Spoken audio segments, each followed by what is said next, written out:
Hello friend, welcome back to my video.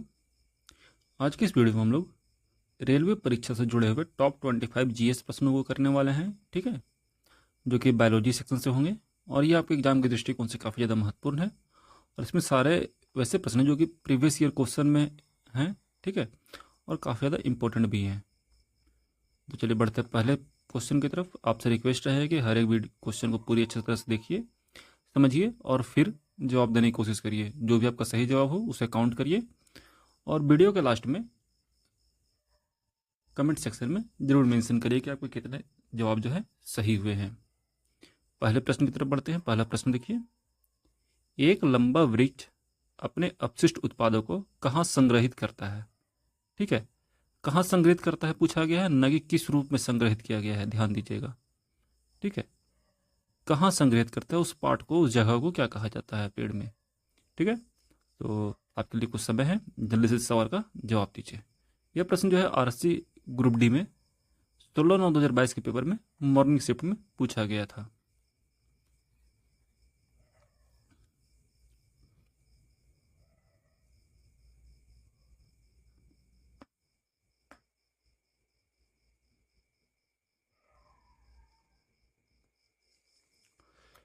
इसका सही जवाब जल्दी से बताइए। आपके पास 4 ऑप्शन है,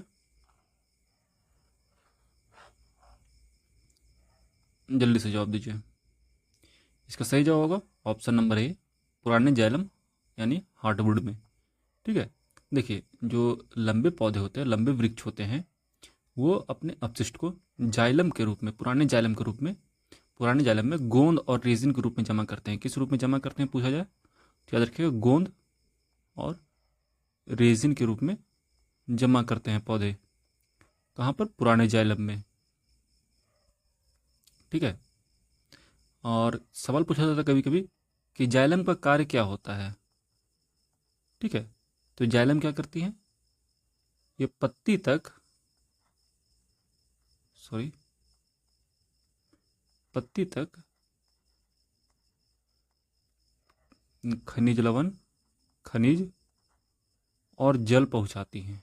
ठीक है, पहुंचाती हैं। और फ्लोएम की बात की जाती है, इससे जुड़ा हुआ ही है फ्लोएम। तो फ्लोएम का कार्य क्या होता है, ये जो भोजन बनता है पत्तियों में, उनको अन्य हिस्सों तक, भोजन को पौधों के विभिन्न भाग तक पहुंचाती हैं।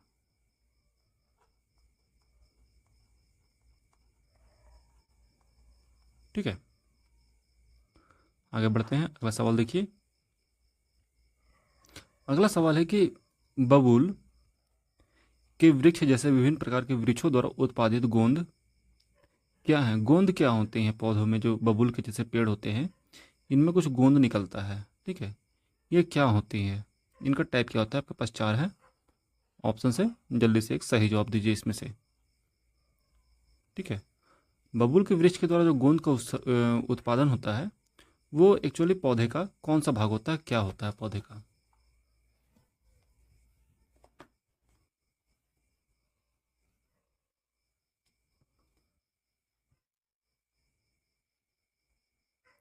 सही जवाब की बात की जाए तो सही जवाब होगा इन पादपों का अपशिष्ट उत्पाद। देखिए, जो बबूल के पौधे हैं वो गोंद का उत्पादन करते हैं, और गोंद वही होते हैं जो उनका चपापचई, ठीक है, प्रक्रिया के दौरान अपशिष्ट उत्पाद जो बचते हैं वो होते हैं गोंद। ठीक है, ये साथ साथ याद रखिए कि रेजिन भी जो होता है एक अपशिष्ट उत्पाद ही होता है। आगे बढ़ते हैं। अगला सवाल देखिए, निम्नलिखित में से कौन सी घटना दिन के समय के दौरान पादपों में होने वाली एक प्रमुख घटना है? एक प्रमुख घटना की बात हो रही है, याद रखिएगा दिन के समय की बात हो रही है। ठीक है, जल्दी से जवाब दीजिए इस सवाल का।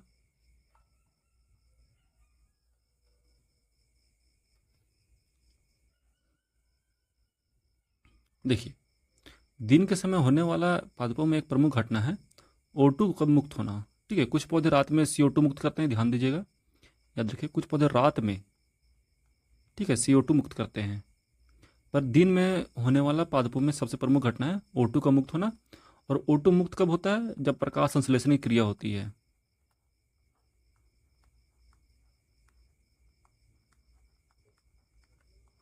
जब प्रकाश संश्लेषण की क्रिया होती है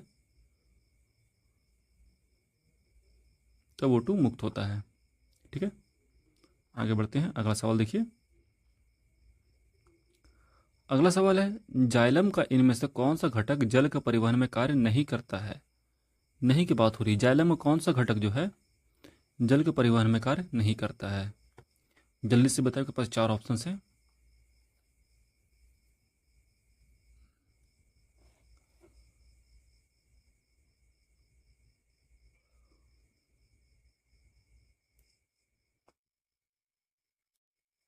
देखिए, पूछा गया जल के परिवहन में कार्य नहीं करता है, तो याद रखिएगा होगा जाइलम फाइबर। जाइलम फाइबर जो होते हैं जल के परिवहन में कार्य नहीं करते, ये पौधे को यांत्रिक सहायता प्रदान करते हैं।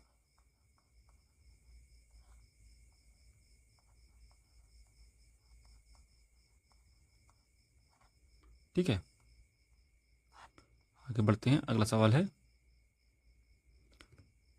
पादपों में परागंकुर कहाँ पाया जाता है? पादपों में जो परागंकुर होता है वो कहाँ पाया जाता है? फ्लावर में, बीज में, पत्ती में, या मूलाग्र रूट टिप्स में? ठीक है, जल्दी से जवाब दीजिए, पास 4 ऑप्शन है।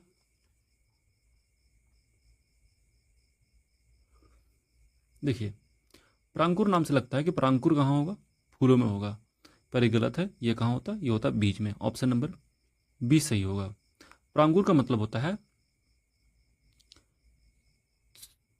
छोटे पौधे, छोटा सा पौधा होता है,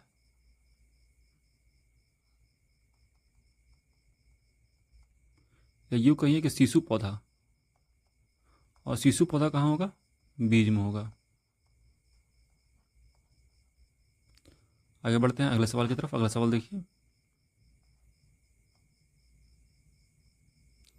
चालनी पट्टिकाएं, सीव प्लेट्स खालिस्तान में पाई जाती है। सीव प्लेट्स कहाँ पाई जाती है? चालनी पट्टिकाएं कहाँ पाई जाती है? ये पूछा गया आपसे, जल्दी से जवाब दीजिए।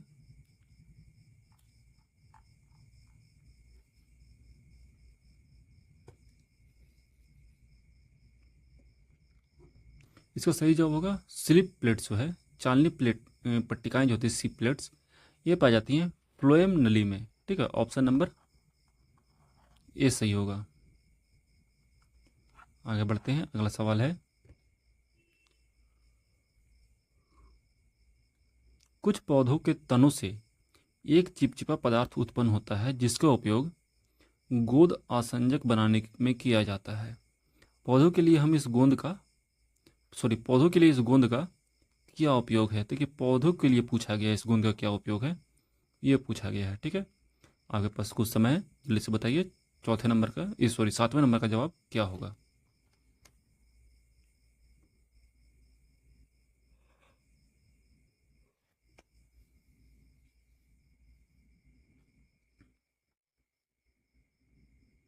इसका सही जवाब होगा, यह चयापचय का एक अपशिष्ट उत्पाद होता है। ठीक है, जब भोजन पचता है पौधों में तो कुछ अपशिष्ट उत्पाद उत्पन्न होते हैं, उनमें एक होता है गोंद। ठीक है, गोंद जो है उन्हीं का एक उत्पाद है, अपशिष्ट उत्पाद होता है, जो बेकार उत्पाद वो बच गया है। आगे बढ़ते हैं। अगला सवाल है, क्लेमाइडोमोनास जैसे एक कोशिकीय शैवाल जल में रहते हैं, वे श्वसन के लिए ऑक्सीजन कैसे ग्रहण करते हैं? ये पूछा गया है। क्लेमाइडोमोनास जो है एक टाइप का एक कोशिकीय शैवाल होता है। ठीक है, जो जल में होता है। पूछा गया कि वे श्वसन के लिए ऑक्सीजन जो है कैसे ग्रहण करते हैं? जल्दी से बताइए, आपके पास 4 ऑप्शन हैं। ऑप्शंस को अच्छे से पढ़िए, समझिए, उसके बाद जवाब दीजिए।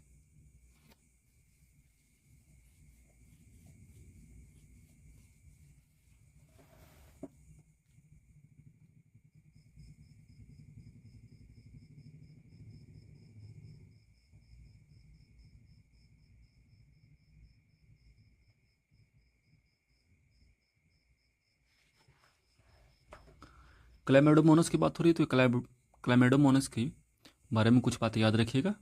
ये मीठे पानी में पाए जाते हैं। ठीक है, मीठे और खारे दोनों टाइप के पानी में पाए जाते हैं क्लैमिडोमोनास। ठीक है, ये हरे शैवाल होते हैं। किस रंग के शैवाल होते हैं? इनको हरे शैवाल की कैटेगरी में रखा गया है। बात की जाए ये श्वसन के लिए ऑक्सीजन कैसे ग्रहण करते हैं, तो वे अमीबा की तरह विसरण प्रक्रिया के द्वारा जो भी घुलित ऑक्सीजन होते हैं पानी में उसको अवशोषित करते हैं। ठीक है, आगे बढ़ते हैं, अगला सवाल देखिए। निम्नलिखित में से कौन से खनिज फसलों को कीटों से बचाने में सहायक होते हैं? कौन सा खनिज है जो फसलों को कीटों से बचाता है? जल्दी से जवाब दीजिएगा, आपके पास थोड़ा समय है। ऑप्शंस को अच्छे से बेहतरीन तरीके से पढ़िए और सही जवाब दीजिए।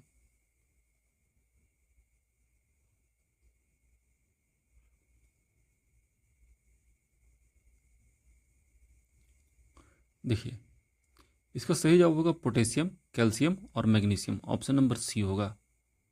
ठीक है, पोटेशियम की बात कीजिए, इसका सिंबल के होता है।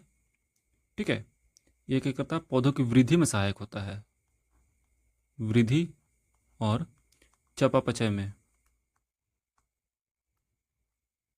चयापचय कहा जाता है इसे। ठीक है, बात कीजिए कैल्शियम की, तो ये पौधों को सूखने से बचाता है।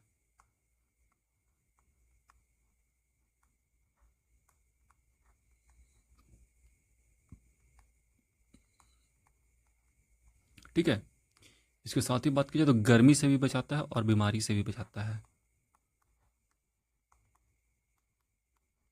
और बात की जाए मैग्नीशियम की, इसका सिंबल Mg होता है।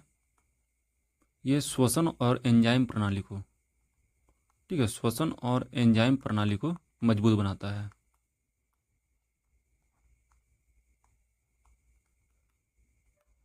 ओके, आगे बढ़ते हैं, अगला सवाल देखिए।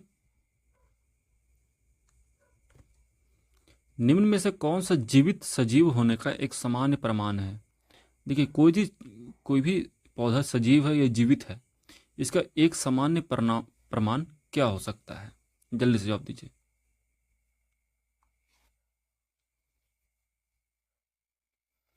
देखिए, यहाँ पर ध्यान दीजिएगा, पौधों के बारे में बात हो रही है, ध्यान दीजिएगा, पौधों के बारे में बात हो रही है, तो पौधे सजीव हैं और जीवित है।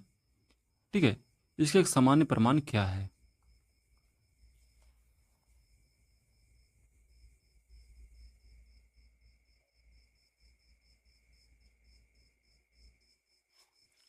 देखिए, सही जवाब होगा किसी भी प्रकार की गति होनी चाहिए, चाहे वृद्धि हो, ठीक है, या श्वसन हो, चाहे सांस ले चाहे बढ़े। ठीक है, दोनों में से कुछ भी हो रहा तो हम मानेंगे कि पौधा जीवित है या सजीव है। ओके, आगे बढ़ते हैं, अगला सवाल देखिए। निम्नलिखित में से कौन रात्रि के समय कार्बन डाइऑक्साइड लेते हैं और एक मध्यस्थ उत्पाद तैयार करते हैं जो दिन के दौरान क्लोरोफिल द्वारा अवशोषित करके उस पर कार्य करके अंतिम उत्पाद बनाते हैं? ठीक है, सवाल क्या है, कौन रात्रि के समय CO2 लेते हैं, ठीक है, और एक मिडिल उत्पाद, मध्यस्थ उत्पाद उत्पन्न करते हैं, पैदा करते हैं, तैयार करते हैं, जो कि दिन के दौरान क्लोरोफिल के द्वारा अवशोषित होकर उस पर कार्य करके लास्ट प्रोडक्ट, अंतिम उत्पाद बनता है? जल्दी से बताइए।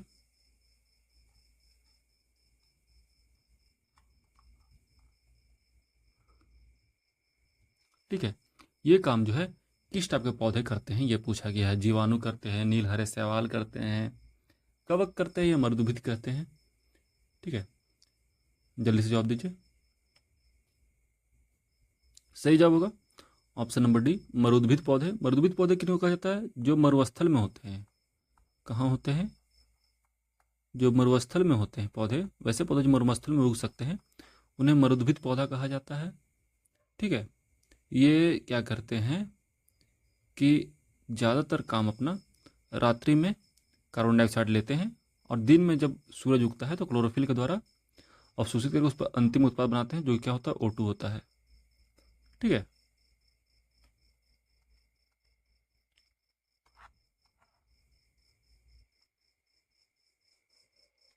क्वेश्चन है, आमतौर पर जानवरों की तुलना में पौधों को कम ऊर्जा की आवश्यकता होती है, इसका मुख्य कारण क्या है? देखिए, 4 कारण दिया गया है, ABCD।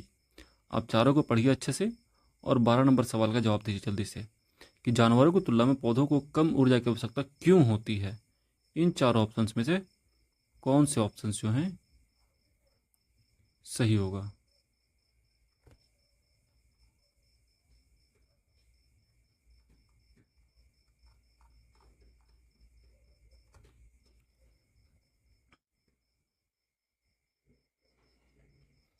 देखिए, पहली बात कि पौधों में जो होती है मृत ऊतक काफ़ी अधिक होते हैं, ठीक है, इसलिए उनको कम ऊर्जा की आवश्यकता होती है। और उनमें गतिशीलता नहीं होती है, इसलिए भी उन्हें कम ऊर्जा की आवश्यकता होती है, ठीक है। इसलिए ऑप्शन नंबर ए जो है, ए और बी दोनों सही, ये सही होगा, ए नंबर, ठीक है। ऑप्शन नंबर ए सही होगा। आगे बढ़ते हैं अगले सवाल की तरफ। अगला सवाल देखिए, निम्नलिखित में से कौन सा पौधा अपने मूल नोड्यूल में पाए जाने वाले राइजोबिया बैक्टीरिया के साथ पारस्परिक सहजीवी संबंध के कारण वायुमंडलीय नाइट्रोजन को ठीक नहीं करता है?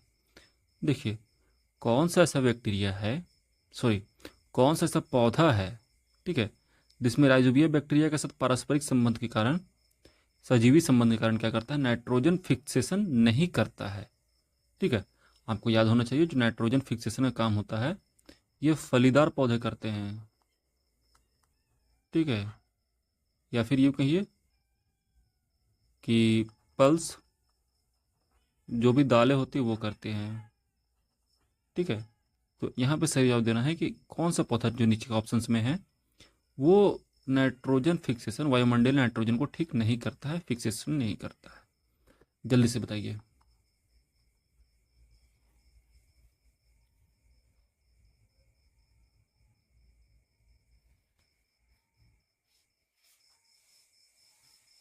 सही जवाब होगा इसका option number A, ficus. Ficus जो है एक दाल वाला पौधा नहीं है और ये नाइट्रोजन फिक्सेशन भी नहीं करता है। अगला सवाल देखिए, मैग्नोलियोफाइटा, मैग्नोलियोफाइटा फूल वाले पौधे जिन्हें इस रूप में भी जाना जाता है, ठीक है। मैग्नोलियोफाइटा फूल वाले पौधों को और किस नाम से जाना जाता है? जल्दी से जवाब दीजिए। ये एनटीपीसी CBT 2 के सवाल है, ठीक है। किसमें पूछा गया है? एनटीपीसी में पूछा गया सवाल है, CBT 2 में। जल्दी से जवाब दीजिए। देखिए, मैग्नोलियोफाइटा जो है इन्हें और क्या कहा जाता है? इन्हें कहा जाता है एंजियोस्पर्म, ऑप्शन नंबर सी, ठीक है। एंजियोस्पर्म का मतलब होता है एक बीज फूल वाले पौधे,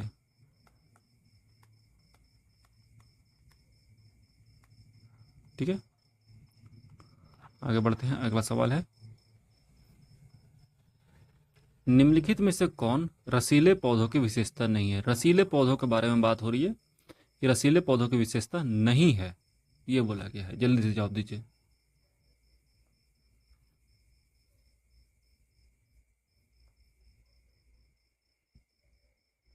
देखिए, सही जवाब होगा रसीले पौधों की विशेषता में कि इसमें कोई पत्ते नहीं होते हैं। रसीले पौधों को कहते हैं जिनमें कोई भी पत्ते नहीं होते हैं, ठीक है।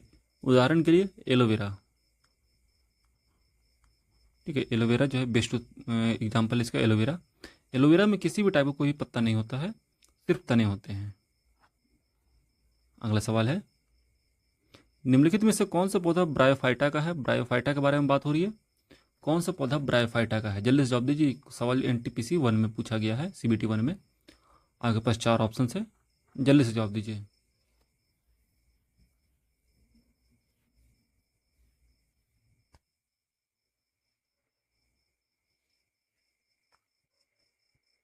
सही जवाब होगा मर्चेंटिया। कौन सा सही जवाब होगा? मर्चेंटिया जो है सही जवाब होगा इस सवाल का।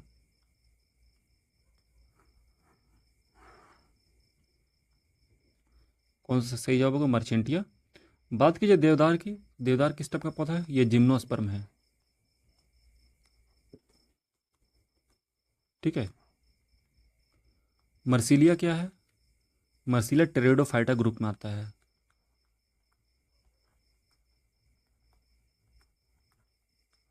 किस ग्रुप में आता है? टेरिडोफाइटा। और क्लेडोफेरा इस शैवाल ग्रुप का एक पौधा है, ओके। सवाल का सही जवाब क्या होगा? मर्चेंटिया, ऑप्शन नंबर बी।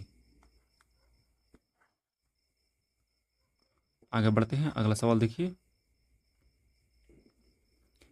निम्न में से किस औषधीय पौधे का उपयोग रक्तचाप के उपचार के लिए किया जाता है? ब्लड प्रेशर के इलाज के लिए किस पौधे का उपयोग किया जाता है? यह पूछा गया सवाल रक्तचाप यानी कि ब्लड प्रेशर के इलाज के लिए? जल्दी से जवाब दीजिए। आपके पास 4 ऑप्शंस हैं।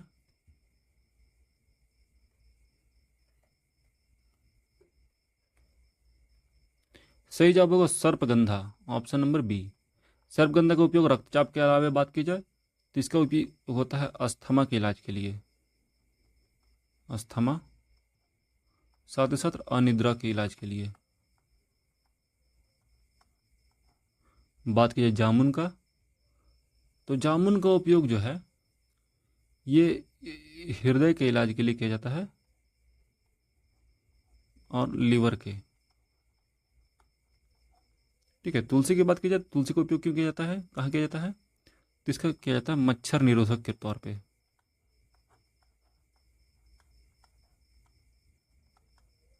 ठीक है, और बबूल का उपयोग किया जाता है, इसके छाल का उपयोग किया जाता है, बबूल के छाल का ये उपयोग किया जाता है सर्दी के लक्षण को ठीक करने के लिए, सर्दी को ठीक करने के लिए। ठीक है, आगे बढ़ते हैं। अगला सवाल है, 18 नंबर सवाल है, एक पौधा जो जंगल में उगता है और इसकी पत्तियों पर चुभने वाले बाल होते हैं, जो गलती से छूने पर दर्दनाक डंक मारते हैं, इनको क्या कहा जाता है? छूने पर दर्दनाक डंक मारेगा, जंगल में उगता है और पत्ती पर चुभने वाला बाल होता है। जल्दी से बताइए इसका नाम क्या है, इस पौधे का नाम।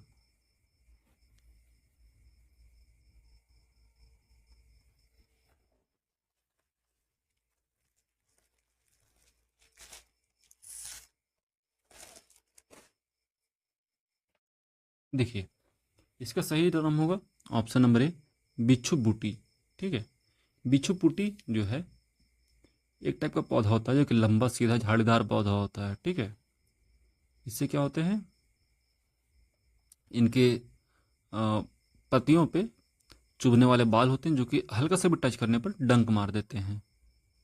ओके, आगे बढ़ते हैं। अगला सवाल है, खालिस्तान मांसाहारी पौधा नहीं है, इसमें से कौन सा पौधा ऐसा है जो कि मांसाहारी नहीं है?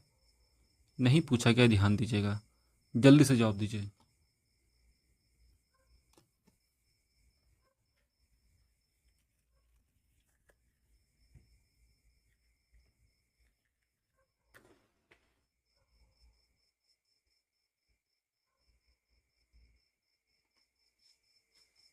इसका सही जवाब होगा टाइगर लिली। टाइगर लिली जो है मांसाहारी पौधा नहीं है। आगे बढ़ते हैं। अगला सवाल देखिए, 20 नंबर सवाल, निम्नलिखित में से किसमें पौधे का शरीर जड़, तना और पत्तियों में विभेदित नहीं होता है? विभेदित नहीं होता है यानी कि पूछा गया है किस पौधे में जड़, तना और पत्ती जो है ये सब पार्ट नहीं होते हैं, ये पूछा गया है। जल्दी से जवाब दीजिए, सवाल नंबर 20 है।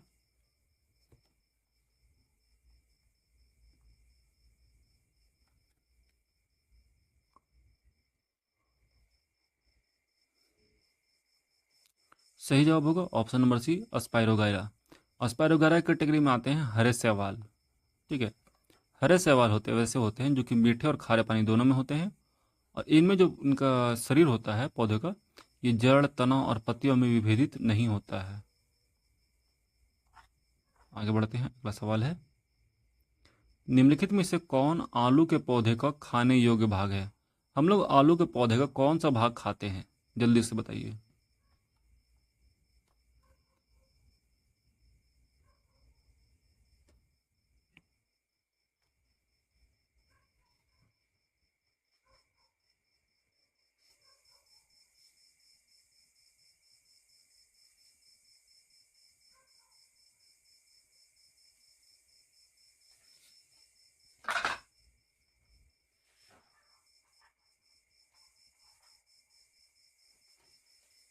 सही जवाब होगा तना।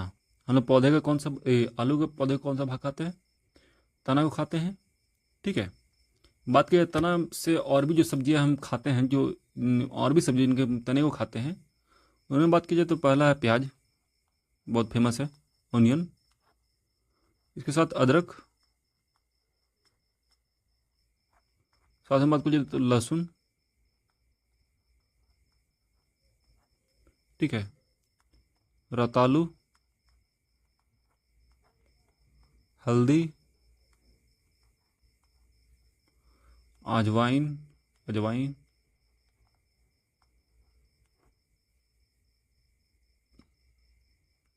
ठीक है। उसके बाद बात कीजिए तो बंद गोभी,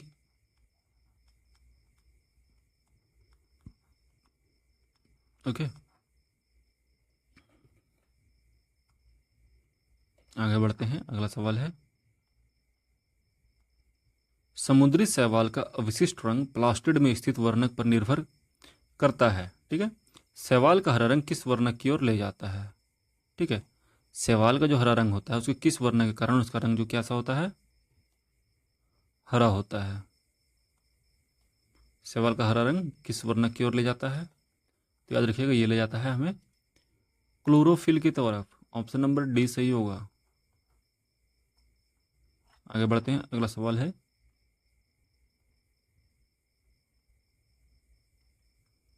जिन पौधों में कोई संवहनी तंत्र नहीं होता है उन्हें क्या कहा जाता है। संवहनी तंत्र नहीं होगा तो उसे क्या कहेंगे हम लोग, जल्दी से बताइए। उसे कहा जाता है ब्रायोफाइटस। ऑप्शन नंबर ए सही होगा। अगला सवाल है, टच मी नॉट पौधा किस परिवार से आता है, जल्दी से बताइए। टच मी नॉट पौधा किस परिवार से आता है। देखिए, टच मी नॉट पौधे की बात की जा रही है। इसके लिए जो चारों सवाल चारों ऑप्शन जो दे रखे हैं उसमें ऑप्शन नंबर ए जो है मीमोसैसी, ठीक है, ये जो है टच मी नॉट इसी परिवार से आता है। आगे बढ़ते हैं, अगला सवाल है,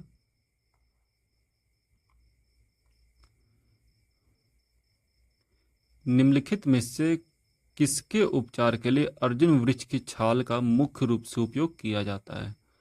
अर्जुन वृक्ष के छाल की बात हो रही है। इसका उपयोग जो है किस के उपचार के लिए किया जाता है, सही से जवाब दीजिए देख के, ठीक है।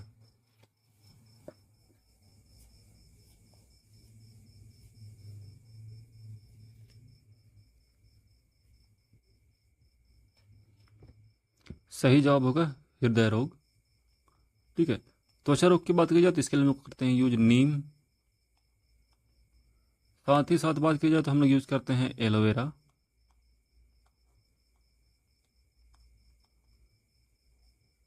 तुलसी, ठीक है। इनका उपयोग करते हैं त्वचा रोग के लिए, ओके। आगे बढ़ते हैं। ओ, आज की वीडियो में इतना था फ्रेंड। अगर वीडियो अच्छा लगा तो वीडियो को लाइक करिए, वीडियो को लाइक करिए, चैनल को सब्सक्राइब करिए और शेयर करिए अपने दोस्तों के साथ। साथ ही साथ आपके जो भी सवाल सही हुए हैं 20 में से उनके जवाब, 25 में से उनके जवाब जो है कमेंट बॉक्स में दीजिए कि आपको टोटल कितने सही हुए हैं 25 में से, ठीक है।